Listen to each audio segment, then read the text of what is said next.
I can just imagine your face right now as you get this message. The same look where you unconsciously clench your teeth out of stress, making those whining lips of yours look more perched than they need to be. It really does astound me how ridiculously predictable you are sometimes. But I guess old habits just never die, do they? But I digress. I like seeing you that way, stressed and all. It happens to be one of the things that puts an ever slight, warm feeling of ease in my black, wretched heart, as I hear a certain someone likes to call it these days. And that's just when you choose to acknowledge my existence.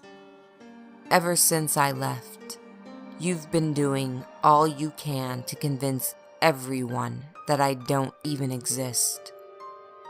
Even going so far to make sure that no one ever mentions my name again. Tell me, do I irk you that bad?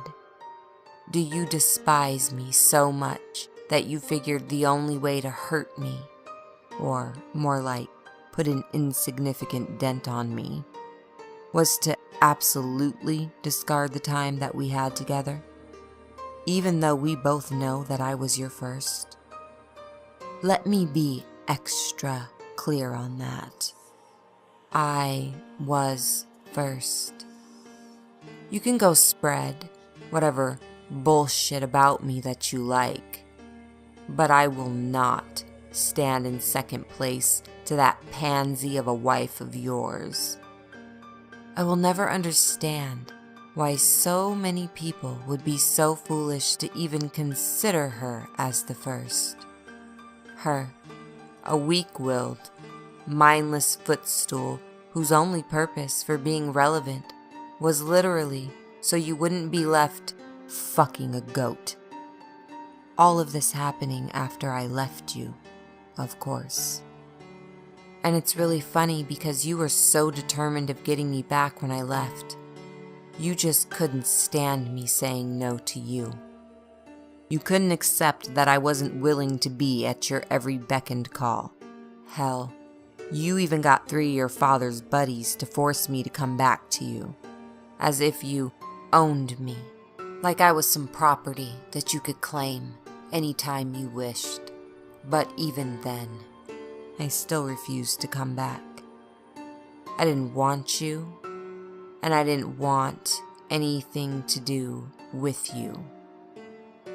By that time, I was already quite popular with my new friends, so there was no longer a need to be with you anyway.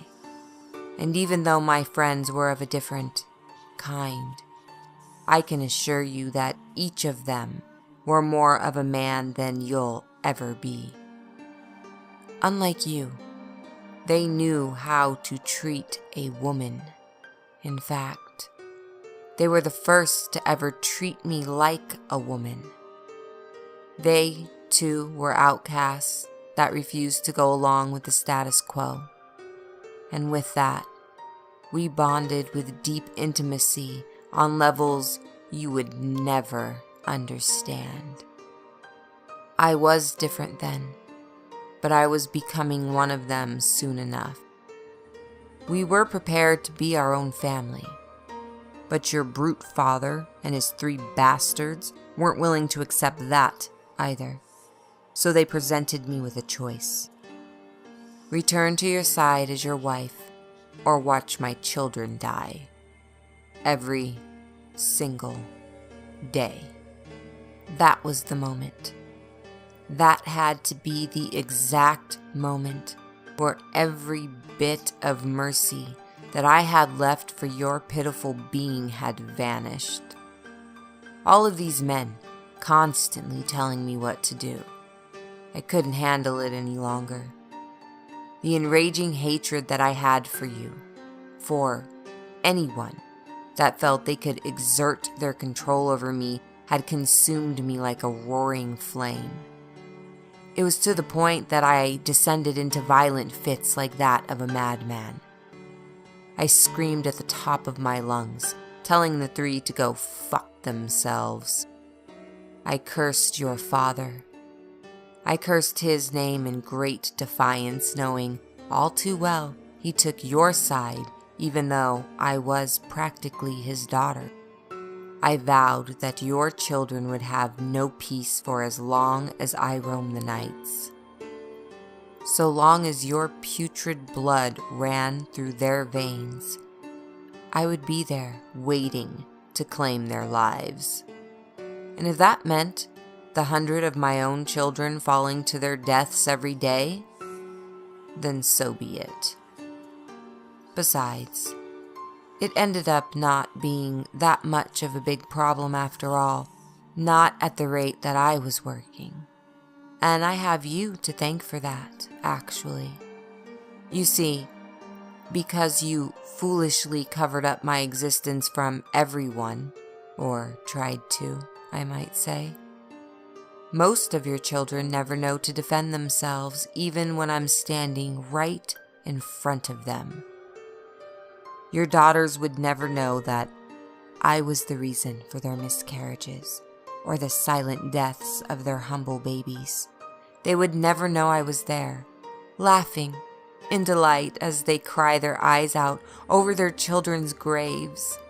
Your sons would never know that I would disguise myself as the woman of their dreams, making them fall head over heels for me and giving me all of their pathetic love, only to drive them to insanity, or take their own lives in response to me rejecting them ever so coldly, with quite ease, I must add. All the while, they would give their bodies to me out of their deepest affection, and I would use them and continue giving birth to thousands of my own children who would follow in my suit. Sometimes, I don't even have to come to them physically to get what I want. With the amount of wet dreams your sons have, I'm practically giving birth to a whole army. Few losses doesn't even faze me anymore. I just want you to get the clear picture of how inevitable you've made this to be. Because if you really think about it, this is all your fault. If you would have just treated me as your equal instead of some subservient dog, I would have never turned out like this. Your children would have never suffered a day in their lives. Your whole kind would have never been damned. You and your wife would have never eaten the forbidden fruit. Your wife would have never came, and we still would have been together. But you broke that.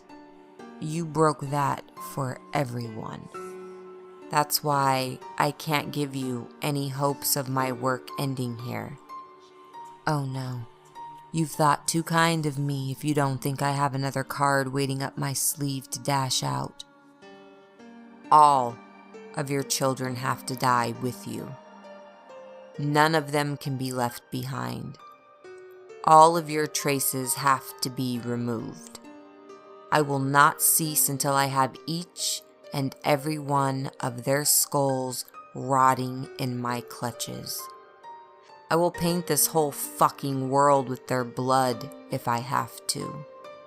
And as they cry, scream, and beg for mercy, I'll simply tell them that you were the reason for their bloodshed. You were the reason for their fall. I'll tell them that you foolishly managed to seal their fate before they were even born. Do you understand now how much of a serious mistake it was to cross me?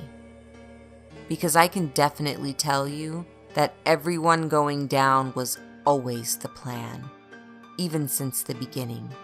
I mean, how do you think that snake got into the garden in the first place? How do you think it knew to trick your wife, a newcomer of the garden, into eating the forbidden fruit first instead of you? How do you think it knew precisely what would happen if both of you ate that fruit?